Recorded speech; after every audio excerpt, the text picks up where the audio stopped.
कभी कभी किसी स्थान से हमारा रिश्ता वहाँ पहुँचने से बहुत पहले ही बन चुका होता है। हैरा खान के इस मंदिर से भी हमारे परिवार का ऐसा ही एक पुराना संबंध है। मेरी नानी जी आज भी हमें बताती हैं कि इस मंदिर के निर्माण के समय उन्होंने यहाँ श्रमदान किया था। वर्षों से हम उनकी इस बात को सुनते आए थे, लेकिन इस बार हम स्वयं अपने बच्चों के साथ उस मंदिर को देखने जा रहे थे। हमें उस समय ये अंदाज़ा नहीं था कि ये यात्रा हमें बाबा जी की समाधि, उनकी कुटिया, अखंड धुनी, पथरीली नदी और उस पवित्र गुफा तक ले जाएगी जहाँ हैरा खान बाबा जी ध्यान किया करते थे। हमारी यात्रा की शुरुआत दिल्ली से हुई। सुबह का समय था, सूरज धीरे धीरे आसमान में ऊपर आ रहा था। शहर की भीड़ पीछे छूट रही थी और सामने एक लंबा रास्ता खुलता जा रहा था। ये कोई सामान्य छुट्टी या घूमने का कार्यक्रम नहीं था। मन में उत्सुकता थी, क्योंकि जिस स्थान की कहानी हम वर्षों से नानी जी से सुनते आए थे, आज उसी जगह को अपनी आंखों से देखने जा रहे थे। कई घंटों की यात्रा के बाद आखिरकार हम हैरा खान पहुंचे। प्रवेश द्वार पर कदम रखते ही वातावरण पूरी तरह बदल गया। दिल्ली का शोर, ट्रैफिक और भागदौड़ जैसे बहुत दूर छूट चुके थे। सामने पहाड़ थे, चारों ओर पेड़ पौधे थे और पूरे परिसर में एक शांत सी दिनचर्या दिखाई दे रही थी। यहाँ किसी टूरिस्ट रिजॉर्ट जैसी चमक धमक नहीं थी। सब कुछ बहुत साधारण, व्यक्तिगत और ज़रूरत के अनुसार था। शायद इसी सादगी के कारण ये स्थान पहली नज़र में ही मन को शांत करने लगता है। पहुँचने के बाद हमने अपने कमरे की चाबी ली और सामान लेकर कमरे में आ गए। कमरा बहुत साधारण था। बिस्तर, ज़रूरी सामान और आराम करने के लिए एक साफ जगह।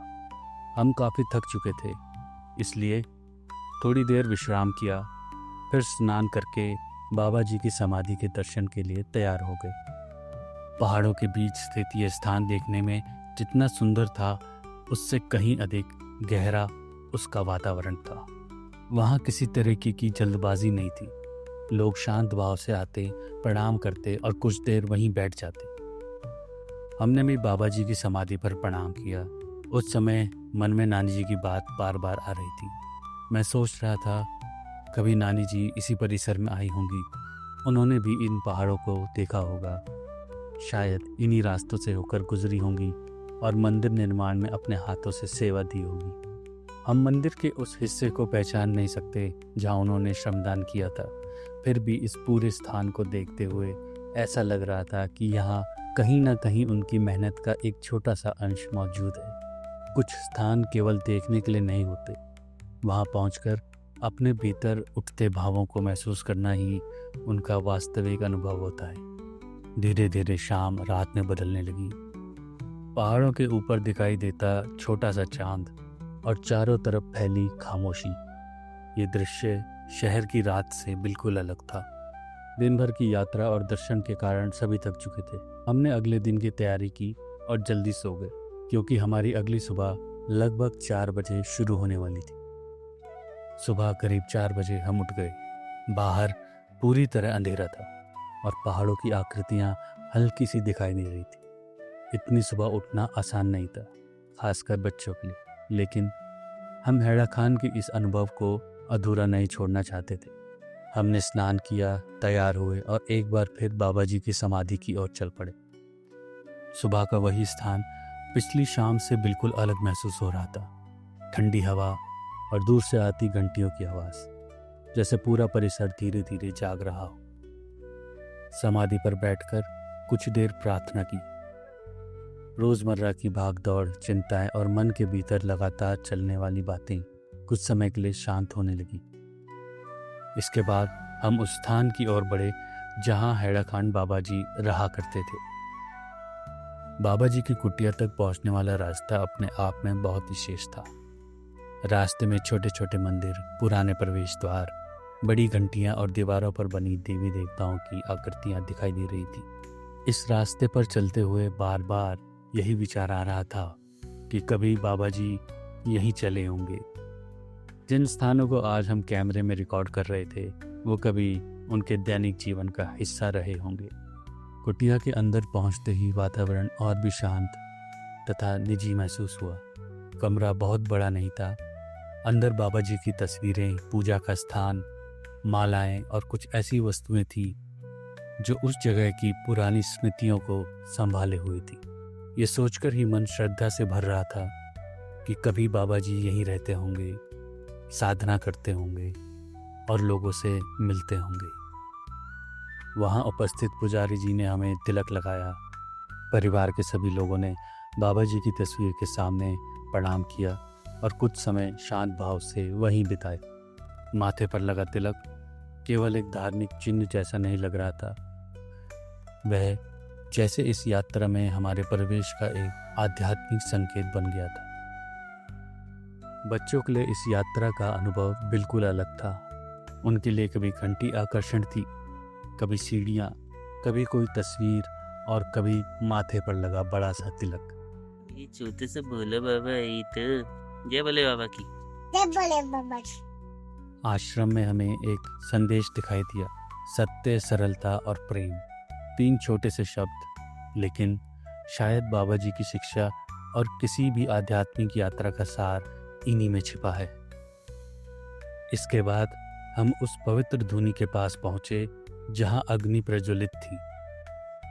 अंदर प्रवेश करते ही अग्नि की गर्माहट, हल्का धुआं और फूलों की सुगंध और घंटियों की ध्वनि एक साथ महसूस हो रही थी। धुनी के चारों तरफ फूल सजाए गए थे और सामने बाबा जी की तस्वीर थी। हम भी कुछ समय वहीं बैठ गए। अग्नि की लपटों को देखते हुए समय का ध्यान ही नहीं रहा। कुछ जगहों पर आपको लगातार बोलने की ज़रूरत नहीं होती, वहाँ चुपचाप बैठना ही अपने आप में प्रार्थना बन जाता है। धुनी से बाहर आने के बाद हम आश्रम के बगीचे वाले हिस्से की ओर बढ़े। पत्थरों से बना संकरा रास्ता, दोनों तरफ हरी झाड़ियाँ, छोटे पौधे और रंग बिरंगे फूल। सुबह की धूप में पूरा रास्ता बहुत सुंदर दिखाई दे रहा था। एक खिला हुआ सूरजमुखी उस बगीचे में अलग ही चमक रहा था। कुछ समय पहले हम धुनी के हल्के अंधेरे में बैठे थे और अब खुले आकाश, धूप और फूलों के बीच चल रहे थे। यही इस स्थान की सबसे खूबसूरत बात है। यहाँ आध्यात्म केवल मंदिर या कुटिया तक सीमित नहीं, पहाड़, पेड़, फूल, नदी और रास्ते भी उसी अनुभव का हिस्सा बन जाते हैं। बगीचे से आगे निकलते ही हमारे सामने नदी का चौड़ा और पथरीला किनारा था। दूर दूसरी ओर मंदिर दिखाई दे रहा था और वहाँ तक पहुँचने के लिए हमें उन्हीं पत्थरों के बीच से होकर जाना था। रास्ता बिल्कुल समतल नहीं था, हर कदम संभाल कर रखना पड़ रहा था और बच्चों का हाथ लगातार पकड़े रखना ज़रूरी था। इसी बीच यात्रा का एक प्यारा सा पल भी आया। बच्चे का एक जूता पैर से निकलकर रास्ते में पीछे छूट गया। कुछ क्षण पहले तक हम गंभीर आध्यात्मिक अनुभव की बात कर रहे थे और अगले ही पल उसका जूता ढूंढ रहे थे। यही फैमिली ट्रैवल की असली खूबसूरती है। यात्रा केवल परफेक्ट शॉट से नहीं बनती। कभी बच्चा थकता है, कभी जूता निकलता है और कभी सबको रुक रुक कर एक दूसरे का इंतज़ार करना पड़ता है। थोड़ा आगे पहुंचकर हमें नदी की धारा पार करनी थी। पानी ज़्यादा गहरा नहीं था, लेकिन पहाड़ी पानी बहुत ठंडा था और नीचे के पत्थर फिसलने वाले थे। हमने एक दूसरे का हाथ पकड़ा और धीरे धीरे पानी में कदम रखा। पैरों के नीचे बहता ठंडा पानी, आसपास सफ़ेद पत्थर और चारों ओर पहाड़। ये इस यात्रा के सबसे शानदार अनुभवों में से एक था। नदी पार करना केवल एक रास्ता तय करना नहीं था। उस समय हर व्यक्ति दूसरे का सहारा बन रहा था। नदी पार करने के बाद हम दूसरी ओर बने मंदिर परिसर में पहुंचे। मंदिर के ऊंचे शिखर दूर से ही दिखाई दे रहे थे।